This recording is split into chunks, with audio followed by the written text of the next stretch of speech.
प्रिय साथियों, आप सभी को एक बार फिर नमस्कार। आज हमें हर्ष हो रहा है कि हम रामचरितमानस की वर्तमान में व्याख्या के क्रम में आज 18वां भाग बना रहे हैं। इसमें मेरे एक साथी ने बहुत अच्छा प्रश्न किया कि रामचरितमानस में अहिल्या मुक्ति का वर्तमान परिप्रेक्ष्य में क्या मतलब निकाला जा सकता है। बहुत उत्तम प्रश्न है और ऐसे प्रश्न यदि आप लोग हमें भेजते रहेंगे तो हमारा मनोबल इस तरह के और एपिसोड बनाने को बढ़ता जाएगा। आप सभी जानते हैं कि रामचरितमानस हमारा प्रबंध काव्य है और रामचरितमानस में जीवन प्रबंधन के हर तरह के प्रश्नों के उत्तर जगह जगह बिखरे पड़े हैं। हम उनको समझने की कोशिश भक्ति भाव में भक्ति के लिए और वर्तमान में आज जो हमारे समाज की समस्याएं हैं उन समस्याओं के लिए भी ढूंढ सकते हैं। और अहिल्या का उद्धार का जो प्रकरण है, अहिल्या की मुक्ति का जो प्रकरण है, वह एक बेस्ट एग्जाम्पल है आज काउंसलिंग का। वह चाहे पॉलिटिकल काउंसलिंग हो, पेशेंट की डॉक्टर की काउंसलिंग हो, या कॉरपोरेट में एम्प्लॉयर की तरफ से एम्प्लॉय की काउंसलिंग हो, तो अहिल्या की मुक्ति एक काउंसलिंग का बेस्ट एग्जाम्पल है। आइए समझते हैं। हम सभी जानते हैं अहिल्या की कहानी के बारे में। मैं थोड़े से आपको फैक्ट बताता हूं, फिर बात को आगे करेंगे। अहिल्या की उत्पत्ति ब्रह्मा जी से हुई थी। तो ब्रह्मा जी ने अहिल्या का जन्म किया था, नंबर 1। दूसरी बात, ब्रह्मा जी ने अहिल्या को उच्च गुणों के, उच्च संस्कारों के साथ उत्पन्न किया था। वह बहुत सुंदर थी और उनका व्यक्तित्व बहुत आकर्षक था। तो स्वर्ग की अप्सराएं भी उनसे चिढ़ती थी और अपने यौवन काल में उनको पाने की इच्छा सभी देव और देवगणों को। उन्हें उच्च गुणों के साथ उत्पन्न किया गया। उनके सुंदरता, उनके आकर्षण की बात कही तो सबकी चाह उनकी तरफ रहती थी। जब उनके विवाह का समय आया तो यह शर्त रखी गई कि अहिल्या का विवाह उसके साथ किया जाएगा जो सबसे पहले इस संपूर्ण ब्रह्मांड का एक चक्कर लगाकर आएगा। तो इसमें इंद्र ने यह शर्त पूरी कर सबसे पहले ब्रह्मा जी के पास पहुंचे, लेकिन उसी समय वहां नारद मुनि पहुंच गए और उन्होंने कहा, नहीं, इनसे पहले भी गौतम ऋषि ने ब्रह्मांड का चक्कर लगाया है। वह एक अलग कहानी है, उसको अलग से समझेंगे। और नारद जी के कहने के बाद उनका विवाह गौतम ऋषि के साथ ब्रह्मा जी ने कर दिया। इंद्र को यह बात मन ही मन खटक रही थी और उसे गौतम ऋषि से ईर्ष्या भी होने लगी। विवाह के पश्चात गौतम ऋषि और अहिल्या वन में जाकर कुटी बनाकर वहां तपस्या करते थे, वहीं रहते थे। लेकिन इंद्र के मन में गौतम ऋषि के प्रति द्वेष और अहिल्या के प्रति चाह।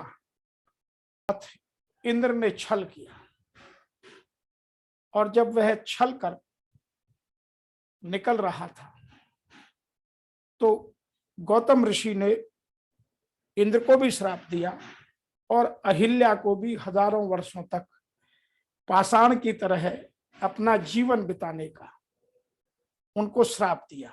या यूं कहिए कि अहिल्या खुद अपने डिप्रेशन में या अपने फ्रस्ट्रेशन में इतनी गिर गई कि उन्होंने अपने जीवन का आकर्षण, अपने जीवन का सौंदर्य सब छोड़ एक पत्थर की तरह बिना किसी भावना के, बिना किसी उत्साह के, बिना किसी उमंग के, बिना किसी जीवन में उल्लास के अपना जीवन बिताना प्रारंभ कर दिया और गौतम ऋषि अपने वैवाहिक जीवन को त्याग कर हिमालय पर तपस्या करने चले गए। यहां तक की कहानी आप सबको ठीक से पता होनी आवश्यक है। गौतम ऋषि और अहिल्या का जीवन बहुत लंबे समय तक बहुत अच्छे से बीता, लेकिन इंद्र के छल के कारण अहिल्या को जो श्राप मिला, उनका जो जीवन बर्बाद हुआ, उसकी कहानी हमारे इस प्रबंध काव्य में आने के पीछे बहुत सारे कारण हैं। उस युग में भी और तुलसीदास जी के युग में भी 15वीं शताब्दी में भी महिलाओं को न केवल इन कथाओं का पात्र बनाया जाता था, बल्कि उनके जीवन के कई उद्देश्यों को समझाने के लिए और महिलाओं पर हो रहे अत्याचार और अन्याय के खिलाफ लड़ने के लिए उन्हें प्रेरित किया जाता था। और इसी तरह की इनमें से एकमात्र महिला हैं गौतम ऋषि की पत्नी अहिल्या।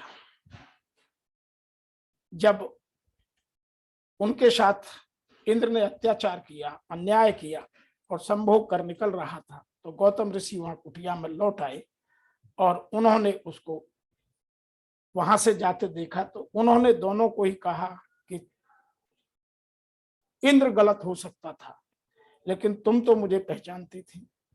तो उन्होंने नारी के जीवन की व्यथा को यहां बताने का प्रयास किया। इसके पीछे हमारे ग्रंथों में दो कथाएं लिखी हैं। एक तो यह लिखी है कि अहिल्या समझ नहीं पाई थी, इसीलिए इंद्र ने उनके साथ छल किया, कपट किया, धोखा किया, और जिसके लिए गौतम ऋषि ने दोनों को श्राप दिया। दूसरी बात जो वर्तमान परिप्रेक्ष्य के समझने की है, वह यह भी है कि अहिल्या का व्यक्तित्व तो बहुत आकर्षक भरा हुआ था, बहुत सुंदर थी, उनकी सुंदरता का कोई मूल्य नहीं था। उनकी शादी गौतम ऋषि के साथ कर दी गई थी, लेकिन उनके मन में भी जो इंद्र के आकर्षण का व्यक्तित्व था, वह उनके मन में रहता था। तो कुछ ग्रंथ ये भी कहते हैं, कुछ लोग ये भी कहानी कहते हैं कि अहिल्या और इंद्र दोनों की इच्छा से ऐसा हुआ था। तो हमारे वर्तमान में जो समझने की, जानने की बात है, वह यह है कि हमें अपने कवच को, जो हमारा संस्कारों का कवच है, उससे कभी बाहर नहीं जाना है। हमें अपने रूप का, अपने सौंदर्य का, अपने विद्या का, अपनी विधाओं का, अपनी कलाओं का बाजारीकरण नहीं करना है। उनको अपने हिसाब से, अपने जीवन के हिसाब से जीना है। आज हमारे फिल्म जगत ने ऐसी बहुत फिल्में बनाई हैं जिसमें नारी के व्यक्तित्व को आकर्षक बनाकर उसके प्रति पुरुष समाज में आकर्षण पैदा कर और फिर इस समाज को वह परोसा है जो नहीं परोसा जाना चाहिए था। तो वह कथा दिखाने का बाबा तुलसीदास ने नारी के प्रति अत्याचारों का वर्णन कर और फिर नारी की भगवान श्री राम से उनकी परामर्श कर, उनकी काउंसलिंग कराकर, उनके जीवन से, उनके जो जीवन में उन्होंने अपने में आकर्षण के प्रति दुर्भाव पैदा कर लिया था, जो जीवन के प्रति उनमें कटुता भर गई थी, जो उनमें पुरुष समाज के प्रति वैमनस्यता आ गई थी, वह अकेली रहने लगी थी, किसी से मिलती नहीं थी और अपने जीवन में वैराग्य सा पैदा कर लिया था। तो उन फ्रस्ट्रेशन और डिप्रेशन की जीवन से बाहर निकलने के प्रति यहाँ बाबा तुलसीदास जी ने लिखा है कि जब ऋषि विश्वामित्र अपने दोनों शिष्यों राम और लक्ष्मण को लेकर मिथिला नगरी को जा रहे थे, तो रास्ते में गौतम ऋषि का उजड़ा हुआ आश्रम पड़ा। उस आश्रम में पशु पक्षी भी नहीं थे, जीव जंतु भी नहीं थे। जब वहां वह आश्रम से गुजरे तो प्रभु श्री राम ने अपने गुरुदेव से प्रश्न किया, जिसको तुलसीदास जी ने लिखा है, आश्रम एक दीख मग माही, खग मृग जीव जंतु तय नाही, पूछा मुनहि शिला प्रभु देखी, सकल कथा मुनि कही विशेष। कि उन्होंने पूछा कि हे गुरु जी, ये इतना सुंदर वन है, यहाँ इतने हरा भरा है हर तरफ, लेकिन यह थोड़ा एरिया, थोड़ा सा आश्रम यहाँ उजड़ा हुआ क्यों है? तो तब उन्हें बताया गया कि यह गौतम ऋषि का आश्रम है और उसके पीछे ये कहानी है। तो उनका उत्तर उनके गुरु ने दिया, गौतम नार श्राप बस उपल देह धारी धीर, चरण कमल रज चाहती कृपा करहूं रघुवीर। कि यहाँ अहिल्या नाम की गौतम ऋषि की पत्नी रहती है और वह किसी से मिलती नहीं है, पाषाण की शिला की तरह अपना जीवन रह रही है। उसकी इमोशंस, उसकी फीलिंग्स, उसके आचार विचार सब उसने कंट्रोल कर लिए हैं, तो वह यहाँ रहती है, आप वहां जाइए, उनका उद्धार कीजिए। तो यहाँ प्रभु श्री राम को उनके गुरु ने प्रेरित किया, प्रभु श्री राम वहां गए, वह अहिल्या से मिले, जिसको हम चरण रज कहते हैं। उन्होंने अपनी कृपा की, अपनी भक्ति की, अपने ज्ञान से उसके जो फ्रस्ट्रेशन था, जो डिप्रेशन था, उसको दूर किया। और आज यही इंडस्ट्री में, आज यही पॉलिटिक्स में, आज यही बीमारी में डॉक्टर्स का एक बहुत स्ट्रॉन्ग टूल बन गया है कि हम उन चीजों से अपने जीवन को ठीक कर सकते हैं। इसीलिए काउंसलिंग, कोचिंग और मेंटरिंग, ये तीनों प्रक्रियाएं आज बहुतायत में हर फील्ड में देखने को मिल रही है। काउंसलिंग मेडिकल फील्ड में इतनी बढ़ती जा रही है कि आदमी दवा से ज्यादा ठीक होता है काउंसलिंग से।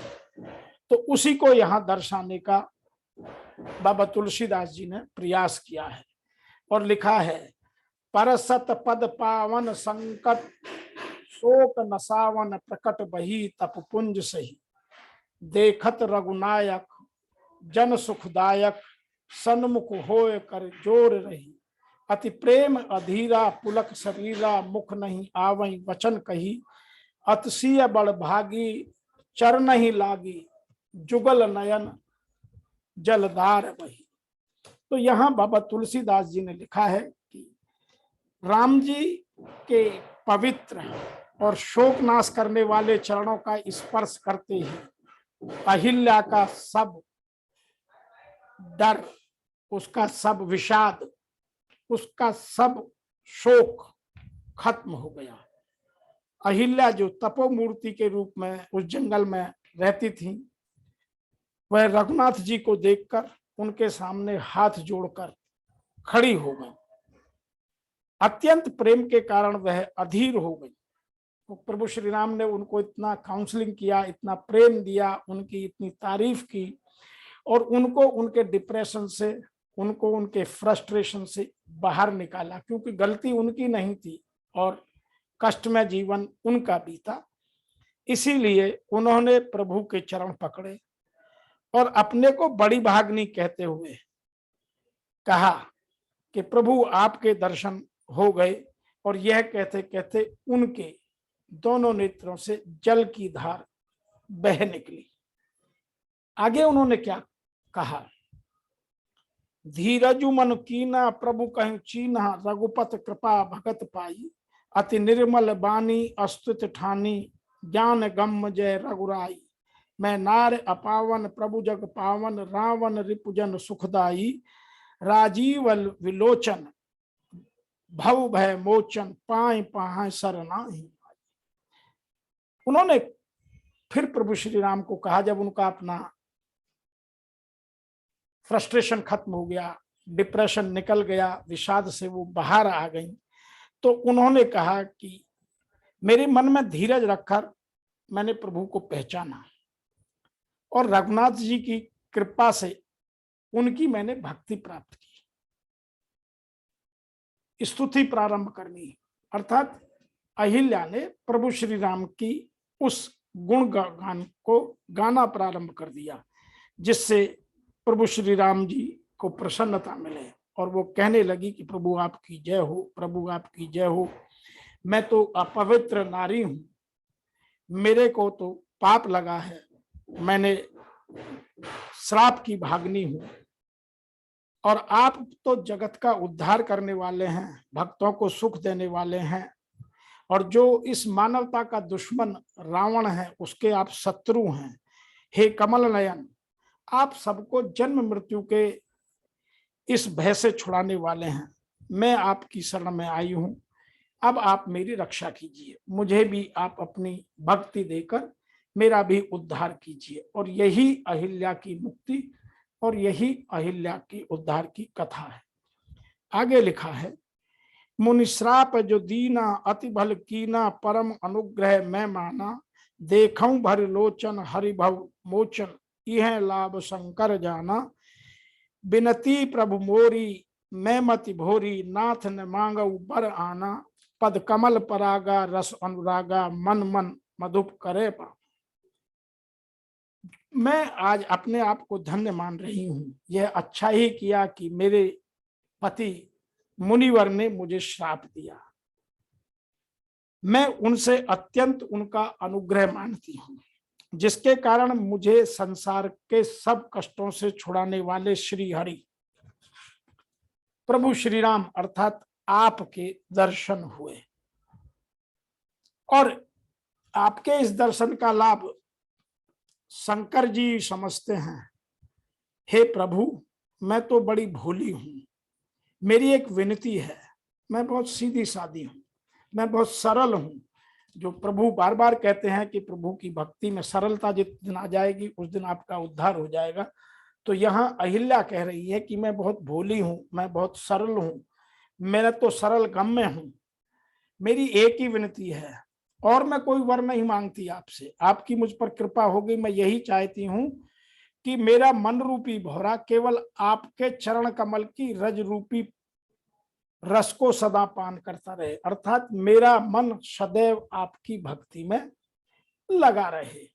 तो जो हम अपने पथ से जब पतित हो जाते हैं, जब हमारे आचार में, विचार में, व्यवहार में गलतियां हो जाती हैं, तब भक्ति से उन चीजों को सुधारा जा सकता है।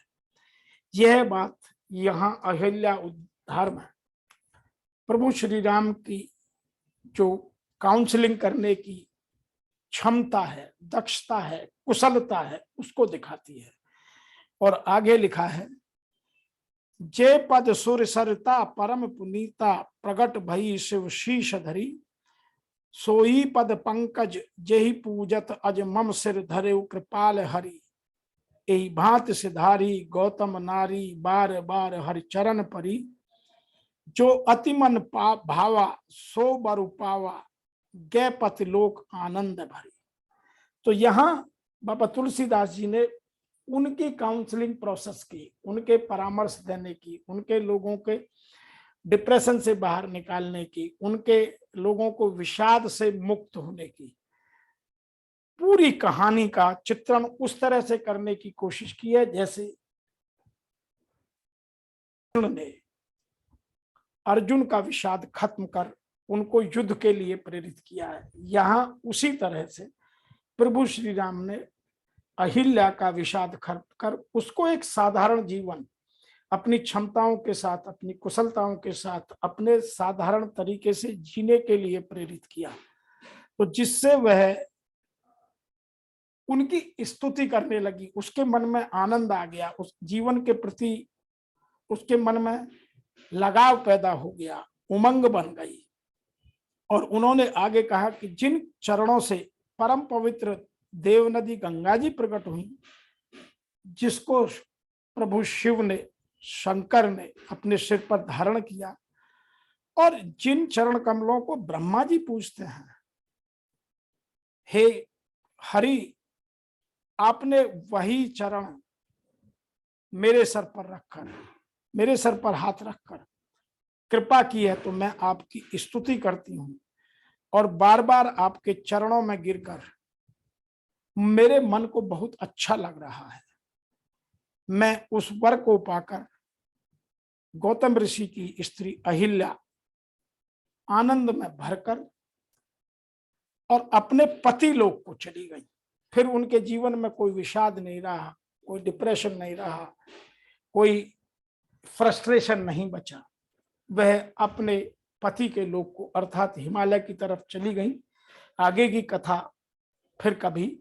तो यहाँ आज वर्तमान परिप्रेक्ष्य में हमें यह जानने को मिलता है कि यदि हमारी लोगों के प्रति करुणामयी दृष्टि है, लोगों के प्रति परोपकार की भावना है, लोगों के प्रति जीवन में उमंग पैदा करने की हमारी क्षमता है, हम जीवन में आकर्षण पैदा कर सकते हैं, जीवन को सुख में, संतोष में, प्रसन्न में बना सकते हैं और जीवन को जीवन की तरह जी सकते हैं। उसको विषाद में नहीं, अनुरक्ति में नहीं, डिप्रेशन में नहीं, फ्रस्ट्रेशन में नहीं, उल्लास के साथ, उमंग के साथ जीकर इस संसार का और अपने परिवार का और स्वयं अपनी आत्मा का संतुष्टि, स्वस्थ और परमात्मा के मिलन की तैयारी कर सकते हैं। तो आज के वर्तमान परिप्रेक्ष्य में जो डिप्रेशन इतना फैल गया है, कोरोना काल में विशेष रूप से बहुत लोगों ने बहुत कुछ देखा है।